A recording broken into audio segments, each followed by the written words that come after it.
What's the date today? The 4th? Thank you, friend. Hi, friend. I am Lee Keckner. Welcome to day number 24 of Relationships. It's your fault. Oh, wait.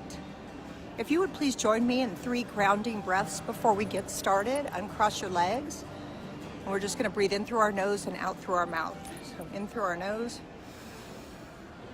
and out through our mouth. In through our nose and out through our mouth.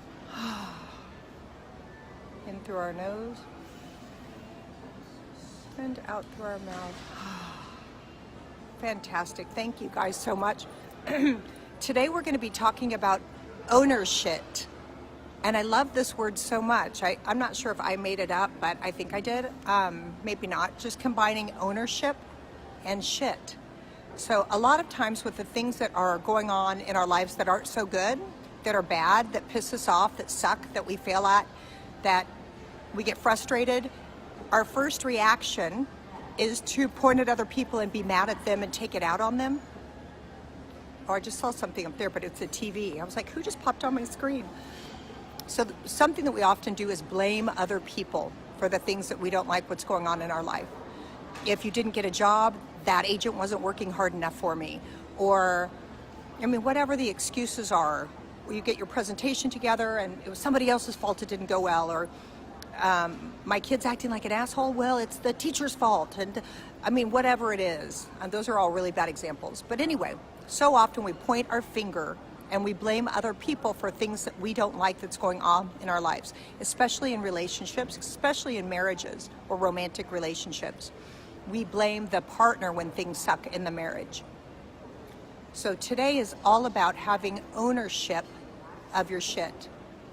And I used to hear be 50%, you are 50% responsible for everything that happens in a relationship, but now I believe that I am 100% responsible for everything that happens in my relationships. Why? Because the only thing I have control over is how I show up and how I respond to a relationship. So life is going to happen, but how you respond to it is what happens. And having ownership is so awesome. Ownership over our shit is so awesome, because once you stop finger pointing and you stop being a victim and you stop blaming other people for the life that you have created, once you start owning it, it's so powerful. And you can really embrace the idea of you are in charge, you are writing your own story. Every day, every decision, every fresh, mindful moment, you are creating your day.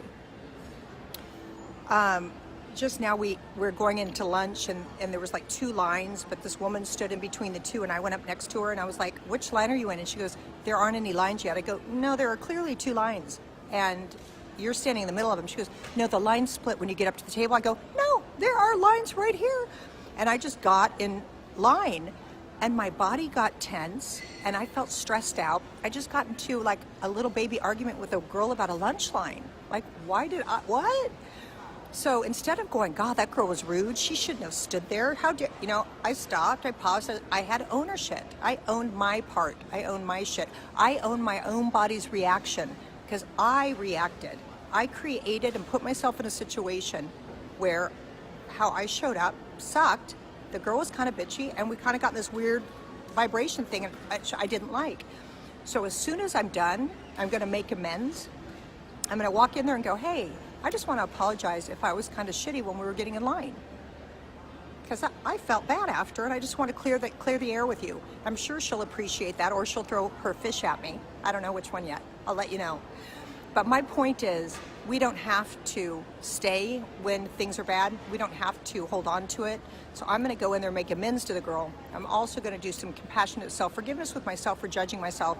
Forgive myself for judging myself as being an asshole. So in every moment we can tweak it, even when we have done something that we're not that happy about. So have ownership of your shit. Ownership. You are ultimately the creator of every moment, and how you choose to experience it It's like if two guys go into the airport and they go up and they find out their flight's been canceled. One goes up and yells at the lady behind the desk, "When's the next one? When's the next one?" The other guy goes, picks a kick-ass new book and sits down and starts reading. His body's relaxed, he's doing something creative, and the other person's stewing and angry. So see how you can make a different decision in the same circumstance. So everything that shows up, you have a decision how you're going to respond. If you respond like a dick or you don't get something, look at yourself. Be curious with your body. Go inside, I love this sense of curiosity with our relationships. Why do I feel this way? Why am I acting this way? Why? And start having ownership of your shit. I think that's it. And I didn't write a quote and I forgot my paper, so I'm just gonna say, as I own my shit, I am happier, more powerful, and you can fill in the blank. Write your suggestions on this post, please. As I own my shit, I am happier, more powerful, and blank. I would love some input from you guys. Thank you so much. Dear God, thank you for the things that trigger us. Thank you that every moment is new. Every moment is fresh. Every moment has never happened and will never happen again, and we can make new choices in each moment. Let us be gentle with ourselves as we navigate this human experience, and let us also connect deeply to who we really are, to our core, to our power. Amen. Thank you guys so much for joining me. I will see you tomorrow. Own your shit, and I'll see you tomorrow for day number 25. Thank you.